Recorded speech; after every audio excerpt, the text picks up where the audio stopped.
इन रावण को हम आमतौर पर राक्षस राजा के रूप में जानते हैं, जिसने सीता का हरण किया और राम के हाथों मारा गया। लेकिन रावण सिर्फ योद्धा नहीं, एक महान विद्वान भी था, ज्योतिष, तंत्र मंत्र और आयुर्वेद का ज्ञाता।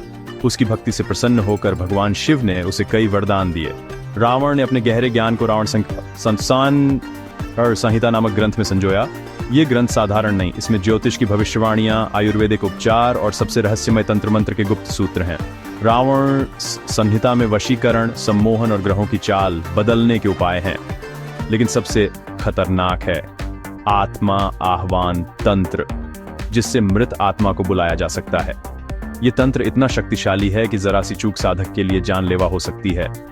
आज भी कई लोग इस गुप्त ज्ञान की तलाश में हैं, लेकिन इससे समझना और साधना हर किसी के बस की बात नहीं।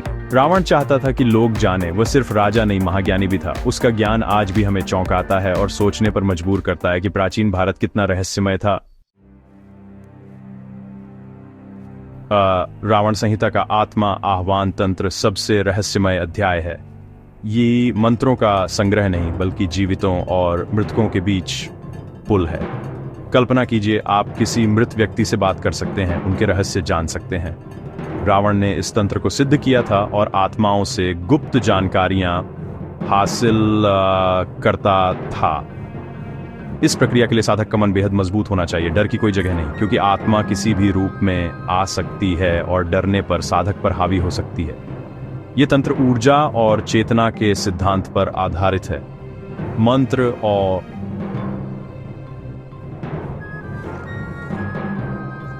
ज्ञान से आत्मा की ऊर्जा को आकर्षित किया जाता है, जैसे रेडियो की फ्रीक्वेंसी ट्यून करना। कुछ लोग इसका उपयोग पूर्वजों से आशीर्वाद या रहस्य जानने के लिए करते थे, लेकिन गलत हाथों में यह तंत्र विनाशकारी भी हो सकता है। आत्मा आह्वान तंत्र का अनुष्ठान अमावस्या की रात को किया जाता है, जब अंधेरा चरम पर होता है। स्थान का चुनाव बेहद जरूरी है, श्मशान घाट या सुनसान जगह जहां कोई विघ्न न डाले।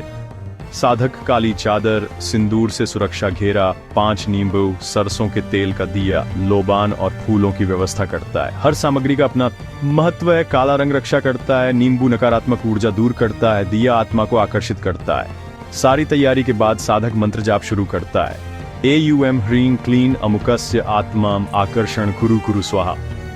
मंत्र का उच्चारण सटीक होना चाहिए। जाप तब तक चलता है जब तक अलौकिक उपस्थिति महसूस ना हो।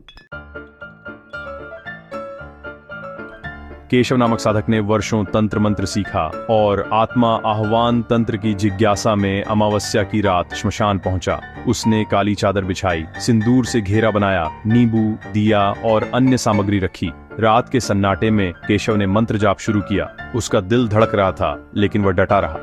घंटों जाप के बाद अचानक हवा भारी हो गई, दिए की लौ डगमगाने लगी। केशव को लगा कोई उसके पीछे खड़ा है। ठंडी हवा की लहर और एक फुसफुसाती आवाज, तुमने मुझे क्यों बुलाया?